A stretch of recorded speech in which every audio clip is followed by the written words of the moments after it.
ये देश जब अपनी आजादी का 75वां वर्षगांठ मना रहा है, आजादी का अमृत महोत्सव मनाया जा रहा है, हर घर तिरंगा फहराया जा रहा है, उस दौर में गोमपाड़ के आदिवासी, और गोमपाड़ी नहीं, इस पूरे देश के आदिवासी अपने लिए कुछ न्याय मांग रहे हैं। वो कह रहे हैं कि क्या हमारी जान की कोई कीमत नहीं है? आदिवासी लाइफ्स मैटर। क्या हमारी जान की कोई इंपॉर्टेंस नहीं है? क्या हम ऐसे ही हैं? आजादी के इन 75 वर्षों में हमें क्या हासिल हुआ? ये सवाल गोमपाड़ से लेकर के इस देश का तमाम आदिवासी पूछना चाहता है। क्या यही वो सपना था जो जयपाल सिंह मुंडा संविधान सभा के भीतर देख रहे थे? वो कह रहे थे कि मैं उम्मीद करता हूं कि मेरे लोगों को न्याय मिलेगा, मेरे लोगों के साथ भी वही सलूक होगा जो बाकी लोगों के साथ होता आया है, मेरे लोगों को भी बराबरी का दर्जा मिलेगा। लेकिन आजादी के 75 वर्ष बाद ऐसा होता हुआ हमें नहीं दिख रहा है। क्या हुआ था गोमपाड़ में? ये कुछ पोस्टर्स यहां लगे हुए हैं, उधर भी कुछ पोस्टर्स हैं, इधर भी कुछ पोस्टर्स हैं, और पोस्टर्स के साथ साथ हमारे साथ कुछ साथी हैं जो विक्टिम हैं। सुप्रीम कोर्ट ने जिन लोगों ने याचिका दायर की, हिमांशु जी, उनके ऊपर फाइन लगा दिया। ठीक है, इन्हें न्याय कौन देगा? कोई ये जवाब दे, सुप्रीम कोर्ट से लेकर के इस देश का हुक्मरान ये बताए कि इन गोमपाड़ के आदिवासियों को न्याय कौन देगा? जिस बच्चे का हाथ काट डाला गया हो, जिस बच्चे की मां को मार डाला गया हो, जिस बच्चे को अनाथ कर दिया गया हो, जिस औरत को विधवा बना दिया गया हो, जिस व्यक्ति के अपने परिवारजनों को मार दिया गया हो, उन लोगों का क्या कसूर है? उन्हें न्याय कौन देगा? ये सवाल गोमपाड़ से लेकर के तमाम लोग पूछ रहे हैं। और जब हम लोग दिल्ली विश्वविद्यालय की धरती पर ये बैठे करके ये सवाल पूछ रहे हैं, तो हमें ये नहीं भूलना चाहिए कि गोमपाड़ से लेकर के पूरे देश के आदिवासियों को एकदम से नेग्लेक्ट करने की कोशिश चल रही है, इस देश से खत्म करने की कोशिश चल रही है, और वो एक संस्थानिक तरीके से चल रहा है। इस देश की सरकारें, इस देश के हुक्मरान, वो चाहे किसी भी पार्टी और किसी भी दल के क्यों ना हो, उनकी एक ही कोशिश है कि आदिवासियों को इस धरती से एलिमिनेट कर दिया जाए, इस धरती से खत्म कर दिया जाए, ताकि उनका जल, जंगल और जमीन उसको लूटा जा सके। और इसीलिए गोमपाड़ से लेकर के तमाम लोगों को न्याय नहीं मिल रहा है। आपको याद होगा, पिछले साल मणिपुर के भीतर 14 आदिवासियों को मार दिया गया, और पार्लियामेंट के भीतर कहा गया कि मिस्टेकन आइडेंटिटी का मसला है। आजादी के 75 वर्ष बाद भी लोग, हमारा हुक्मरान ये पहचान नहीं पा रहा है कि ये आदिवासी हमारे देश का है या नहीं है, और वो मिस्टेकन आइडेंटिटी के नाम पर अपने आप को साफ बचा करके ले जाता है, और किसी की कोई रिस्पॉन्सिबिलिटी नहीं है। हमें ये याद करने की जरूरत है कि इस देश के आदिवासी इलाकों में किस तरीके की लड़ाई चल रही है। जो लोग सत्ता में हैं, वो कहते हैं कि पहला ट्राइबल जो है प्रेसिडेंट हमने दिया है, आप बाकी चीजों को भूल जाइए। बिल्कुल नहीं।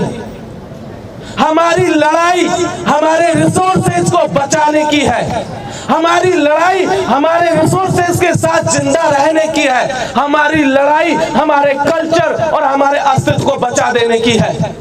लेकिन हो ये रहा है कि एक तरफ इस देश का हुक्मरान अपने पूंजीपति दोस्तों के साथ मिलकर के हमारी जमीनों को हड़प रहा है, दूसरी तरफ आरएसएस से जैसे कुछ और संगठन के लोग हैं जो हमारी संस्कृति के ऊपर हमला कर रहे हैं। हमने देखा है पूरे के पूरे आदिवासी इलाकों में जाकर के, आप देखिए, संस्कृति के नाम पर कोई आदिवासियों को हिंदू बना रहा है, कोई मुसलमान बना रहा है, कोई सिख, बौद्ध, जैन, पता नहीं क्या क्या बनाया जा रहा है।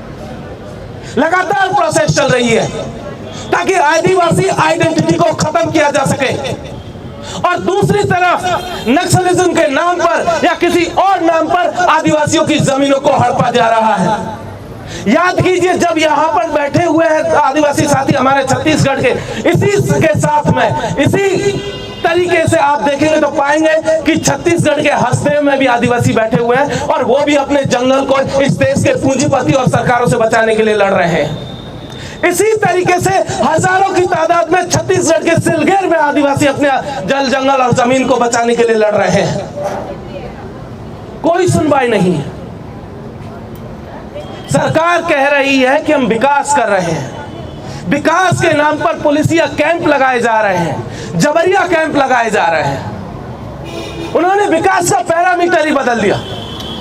उनका कहना है कि आदिवासियों से जमीनें छीन लो, उसके बाद इनका क्या होगा किसी को नहीं पता। आजादी के इन 75 वर्षों में आप जाकर के अगर आंकड़े उठा करके देखेंगे तो पाएंगे कि इस देश का 50% आदिवासी कम से कम अपनी जमीन से 2 दफा डिस्प्लेस हो चुका है, उसे विस्थापित किया जा सका, और वो भी विकास के नाम पर। आप अगर आंकड़े उठा करके देखेंगे तो पता चलेगा कि इस देश में सबसे ज्यादा भूखमरी, सबसे ज्यादा गरीबी आदिवासियों के बीच में पाई जाती है।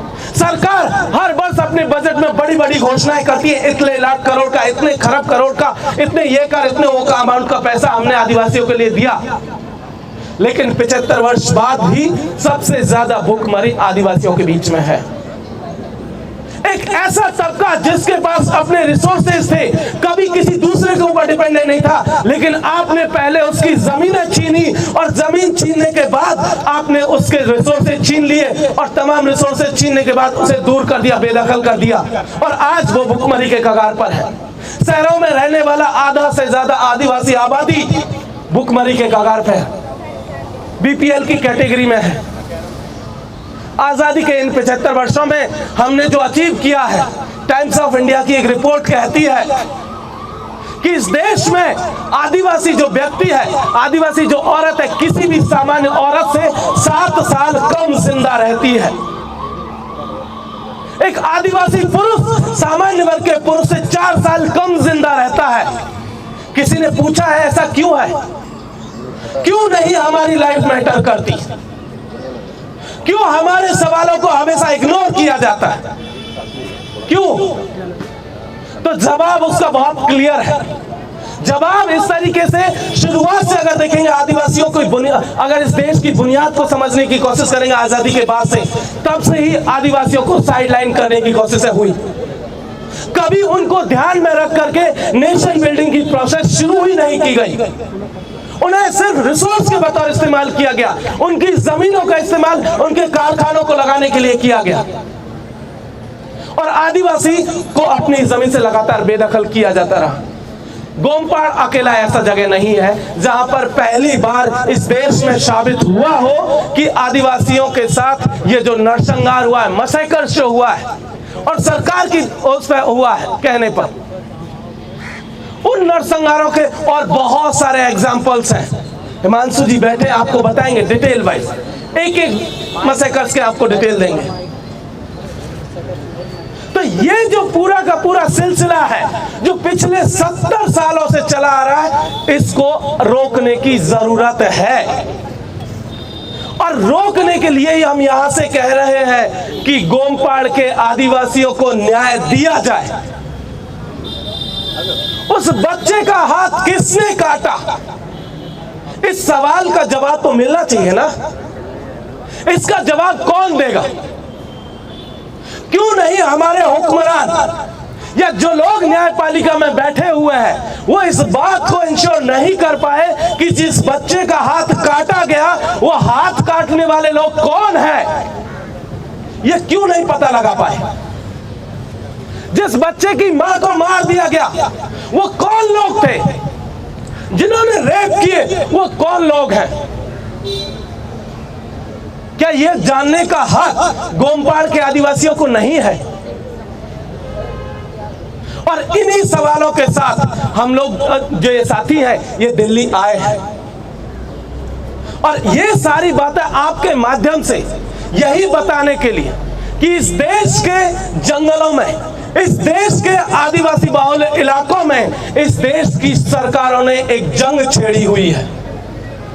उस जंग को रोकने के लिए हम लोग यहां पर आए हुए हैं कि ये 75 वर्ष बाद भी अगर आप इस जंग को नहीं रोके तो जिस तरीके से अमेरिका के भीतर से रेड इंडियंस को खत्म किया गया था, चुन चुन करके इस देश की सरकारें इस देश से आदिवासियों को खत्म कर देंगी। किसी और से आदिवासियों को खतरा नहीं है सिवाय सरकारों के। इस देश की सरकारें हैं जो आदिवासियों को खत्म करने पर तुली हुई है।